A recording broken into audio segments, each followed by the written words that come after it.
नमस्कार, मैं Pranjal Mishra, assistant professor, government law college Bundi, अपकृत्य विधि की इस क्लास में आपको अपकृत्य विधि में मानसिक तत्व की जो उपयोगिता थी उसके बारे में बताने जा रहा हूँ। इससे पहले हमने 3 वीडियो देखे और उनमें अपकृत्य विधि में जो मानसिक तत्व हैं उनके बारे में हमने चर्चा की। अपकृत्य विधि में जो मानसिक तत्व थे वो 4 तरह से हमने चर्चा की। उनमें जो पहला तत्व था वो था हेतु या मोटिव। दूसरा तत्व था जिसका नाम था आशय या इंटेंशन। तीसरा तत्व था विद्वेष या मेलिस। और इस वीडियो में जो हम चर्चा करेंगे और एक निष्कर्ष पर पहुंचेंगे कि क्या अपकृत्य विधि में मानसिक तत्व की उपयोगिता है या नहीं, तो उसके बारे में हम ये चर्चा करेंगे। चौथा तत्व है त्रुटि या कठोर दायित्व, फॉल्ट या स्ट्रिक्ट लायबिलिटी। इसके बारे में हम चर्चा करेंगे। इस पर चर्चा करने से पहले हम पहले के तीनों जो तत्व थे उनके बारे में एक संक्षिप्त रिवीजन कर लेंगे कि क्या हमने उनमें पढ़ा था। कि सबसे पहले हमने पढ़ा था हेतु या मोटिव। अपकृत्य विधि में हेतु या मोटिव का जो योगदान है वो नहीं है। आपने अगर कोई कार्य किया है, अगर आपका हेतु अच्छा है, अगर कार्य अविधिक है, विधिपूर्ण नहीं है, तो भी आप उस हेतु के लिए दायी ठहराए जा सकते हैं, यदि आपका हेतु या मोटिव अच्छा क्यों न रहा हो। हेतु किसी भी व्यक्ति के मन में बसी हुई वो एक दूरस्थ इच्छा है जिसकी पूर्ति के लिए वो किसी कार्य को अंजाम देता है। तो इस प्रकार के दूरस्थ इच्छा को परिणति के लिए अगर आपने, चाहे आपका जो मनोस्थिति है वो सही रही हो या गलत रही हो, यदि आपके किए हुए कार्य के द्वारा अगर किसी को क्षति होती है और आपका कार्य विधिपूर्ण नहीं है, तो आप अपने अच्छे हेतु के लिए भी दायी ठहराए जा सकते हैं। इसी प्रकार हम जो आशय है उस पर आते हैं कि आशय की क्या स्थिति है। आशय जो है वो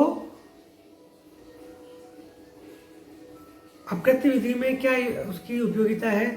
आशय से अभिप्राय है कि एक क्षणिक संस्कृत निकटस्थ मनोइच्छा जो एक किसी भी कर्ता के रूप का कार्य के करने वाले के रूप में होती है, यानी कि सबसे जो कि नियरेस्ट इंटेंशन है, सबसे नज़दीकी इच्छा है कर्ता के रूप में, वो इच्छा उसका वो इच्छा है जो बाद में उस हेतु की प्राप्ति के लिए उसकी रहती है। यानी कि हेतु की प्राप्ति के लिए जो आपके मन में जो मनोवेग आते हैं, क्षणिक मनोवेग आते हैं, कई प्रकार के मनोवेग आते हैं, उनको हम आशय कहते हैं।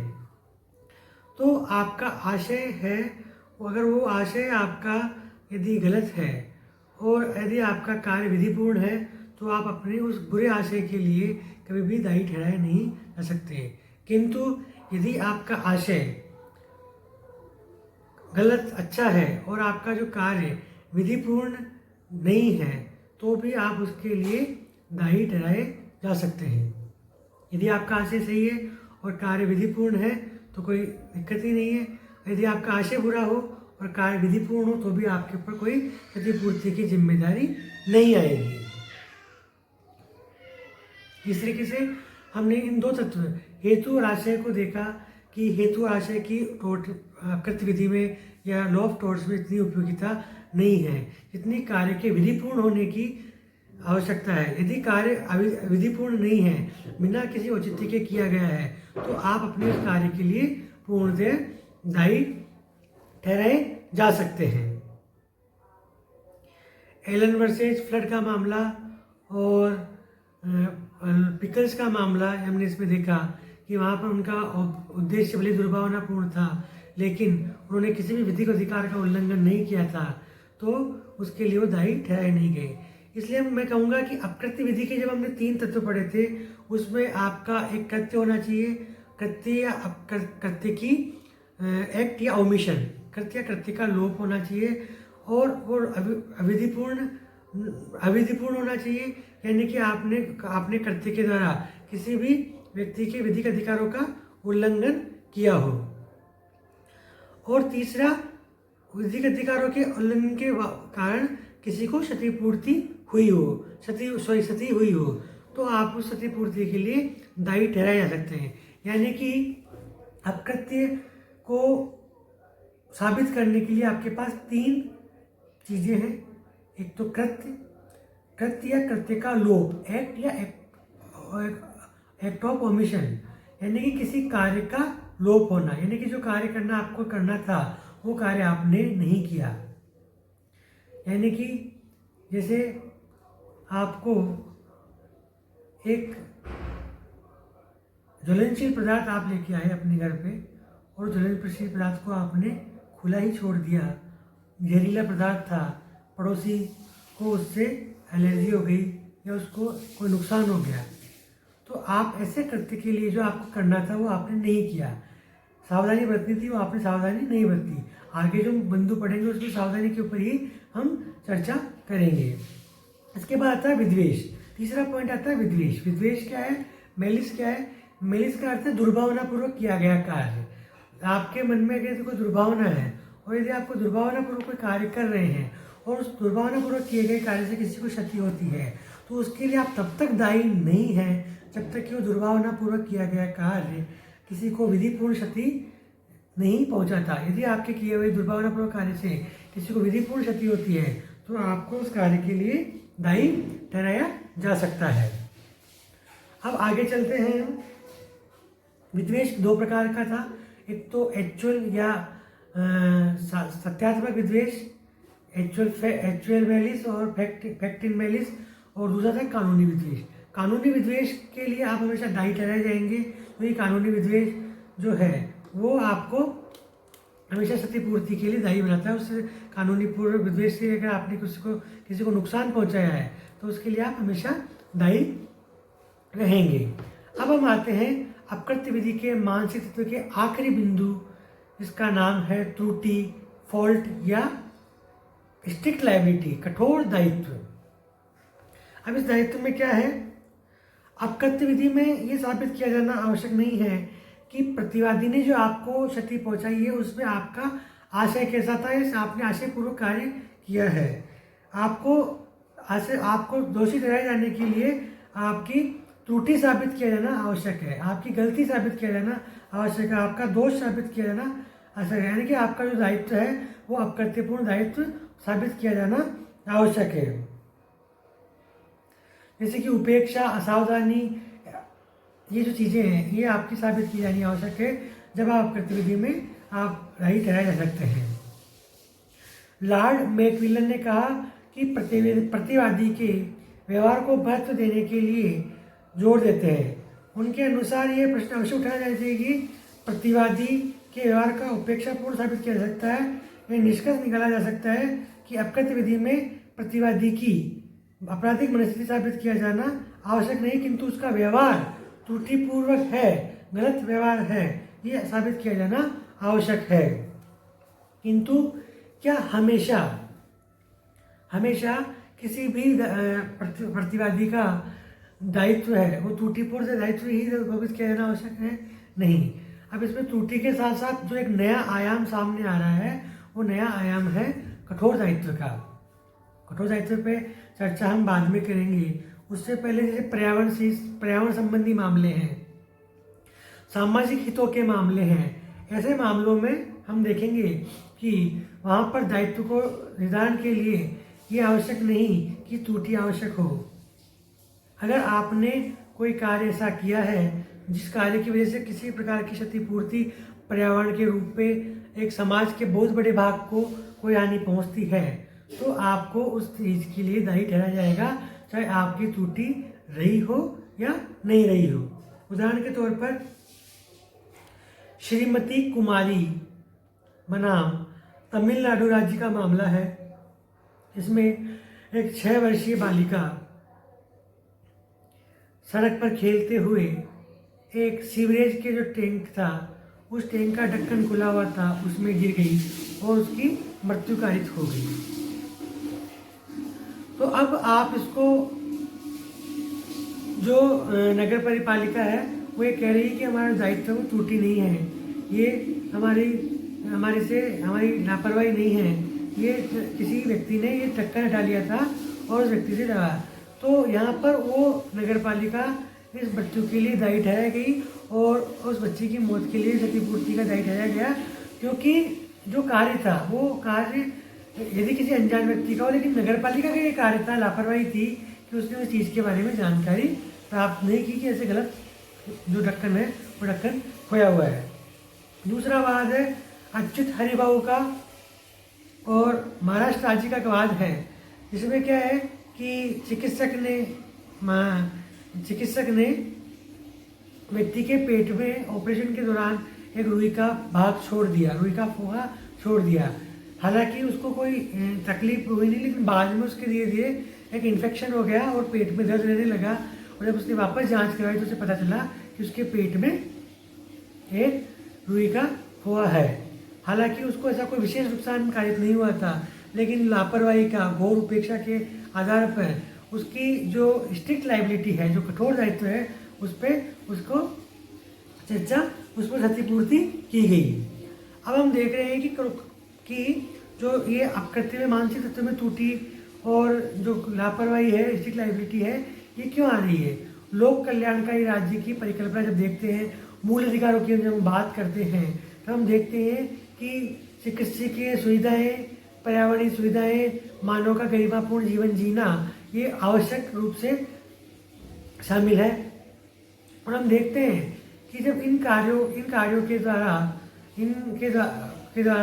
कि जब मानव की गरिमापूर्ण जीवन जीवन में कोई बाधा उत्पन्न होती है, पर्यावरण का किसी जल स्रोत में जहरीला पदार्थ मिल जाता है, हवा में कोई गैस मिल जाती है, या चिकित्सा के रूप में कोई जो दोषपूर्ण चिकित्सा होती है, तो इन चीज़ों के बारे में जब हम आते हैं तो यहाँ पर जो अपकृत्य करता है, दोष करता है, वो किसी भी रूप से त्रुटि, उपेक्षा, आशय हेतु, इन सब के अभाव में भी वो दायी ठहराया जाएगा। क्यों?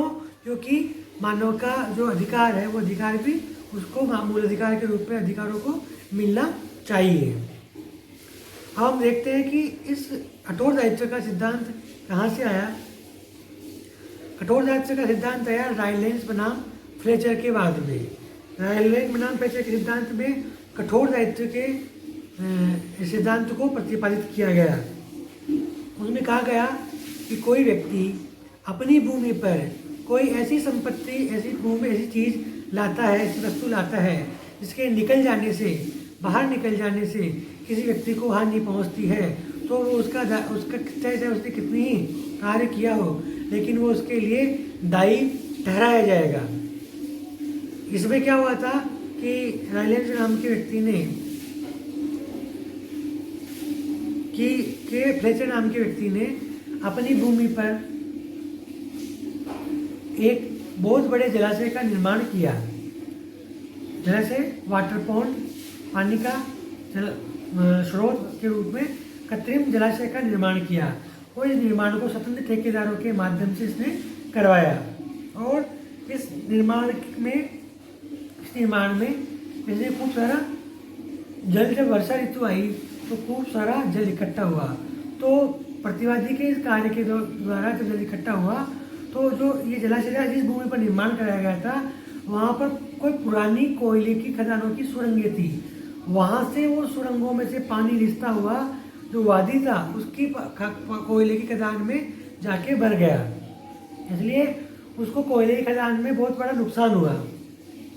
तो यहाँ पर कोर्ट ने डिसाइड किया कि यद्यपि कार्य उसका सामान्य कार्य था जो अपनी भूमि का उपयोग किया था, लेकिन जब आप भूमि का उपयोग करते हुए उपेक्षा करते हैं, घोर असावधानी करते हैं और किसी को ऐसा अभूतपूर्व नुकसान होता है, तो उसके लिए आप हमेशा दायी ठहरा जाएंगे, आपकी स्ट्रिक्ट लायबिलिटी, कठोर दायित्व बनता है कि आप उसके उस नुकसान की भरपाई करेंगे। भारत में इस सिद्धांत को पुष्टि एमसी वर्ता वर्सेस यूनियन ऑफ इंडिया में स्ट्रिक्ट लायबिलिटी के एब्सोल्यूट लायबिलिटी के नाम से, आत्यंतिक दायित्व के नाम से इसको जाना जाता है और इसको माना जाता है। इस प्रकार हमने अपकृत्य विधि के 4 जो वीडियो देखे, इन वीडियो में अपकृत्य के मानसिक तत्वों के बारे में हमने चर्चा की। पहली बात थी हेतु या मोटिव, दूसरा बिंदु था आशय या इंटेंशन, तीसरा बिंदु था द्वेष या मैलिस, चौथा बिंदु था त्रुटि या स्ट्रिक्ट कठोर दायित्व या फॉल्ट या स्ट्रिक्ट लायबिलिटी। इस प्रकार हम देखते हैं कि हेतु, आशय और दुर्भावना का इतना कोई योगदान नहीं है, त्रुटि का योगदान भी नहीं है। अंत में अपकृत्य की परिणति किसमें रहती है? कठोर दायित्व में। यदि आपके कार्यों के द्वारा, आपके किए हुए कार्यों के द्वारा, आपके द्वारा लाए गए वस्तुओं के द्वारा किसी व्यक्ति को ऐसी हानि पहुंचती है जिसकी परिकल्पना आप नहीं कर सकते थे, तो उसके लिए आप हमेशा कठोर दायित्व के रूप में आपकी दायित्व होगा। अब इस वीडियो में महत्वपूर्ण बात मैं बताने जा रहा हूँ कि कभी कभी क्षति और क्षतिपूर्ति या नुकसानी जो शब्द हैं, इनको मुख्य रूप से पर्यायवाची के रूप में मान लिया जाता है, जबकि ये पर्यायवाची नहीं है। इनमें जो अंतर है वो मैं आपको बताने जा रहा हूँ। क्षति होती है किसी प्रकार का ऐसा नुकसान, हानि जो किसी व्यक्ति को किसी के कृत्य के द्वारा या कृत्य के लोभ के द्वारा, एक्ट के ओमिशन के द्वारा आपको हुई है। इस क्षति की जब भरपाई, ऐसी ये क्षति होती है, इसकी भरपाई न्यायालय के द्वारा पैसे के रूप में की जा सकती है। तो ऐसी क्षति जिसकी भरपाई पैसे के रूप में की जा सकती हो, वो क्षति या नुकसानी कहलाती है। अब क्षतिपूर्ति या नुकसानी क्या है? जब क्षतिपूर्ति या नुकसानी की जब जो रकम निर्धारित की जाती है, तो वो निर्धारित रकम को हम नुकसानी या क्षतिपूर्ति कहते हैं। जब रुपये या पैसे के रूप में कोर्ट किसी चीज़ की नुकसान का भरपाई कर देता है, निर्धारित कर देता है, तो वो नुकसानी या क्षतिपूर्ति कहलाती है। उदाहरण के तौर पर, मेरे किसी कृत्य के द्वारा किसी व्यक्ति को हानि पहुंचती है और उसको एक चिकित्सकीय बीमारी हो जाती है और उस बीमारी का वो उपचार करवाता है और उस उपचार के में उसको लगभग 50,000 रुपये का व्यय करना पड़ता है। तो उसको जो नुकसान हुआ है, जो उसको बीमारी हुई है, वो तो उसको क्षति हुई है। और जब इस प्रकार की क्षति को हम कोर्ट को द्वारा उसको नुकसान किया जाता है कि 50,000 रुपये तो उसने चिकित्सीय व्यय और मानसिक रूप से जो उसको जो नुकसान हुआ है, वो नुकसान करके 1 लाख रुपए की उसकी मुआवजा तय किया जाता है। तो ये मुआवजा जब पैसे में आ जाता है, ये जब क्षतिपूर्ति पैसे में निर्धारित कर दी जाती है, तो ये क्षतिपूर्ति या नुकसानी कहलाती है। इसलिए मैं आपको फिर कहना चाह रहा हूँ कि क्षति या क्षतिपूर्ति दोनों एक चीज़ नहीं है। दोनों का संबंध जरूर पैसे से है, लेकिन दोनों अलग अलग बिंदुओं पर निर्धारित की जाती है। धन्यवाद। अब हमारे जो चारों वीडियो पूरे हो गए हैं, इन चारों वीडियो में हमने अपकृत्य में मानसिक तत्व के बारे में चर्चा की। अब आगे पढ़ेंगे कि अपकृत्य विधि के सामान्य बचाव क्या हैं, अपकृत्य विधि में सामान्य अपवाद क्या हैं। धन्यवाद।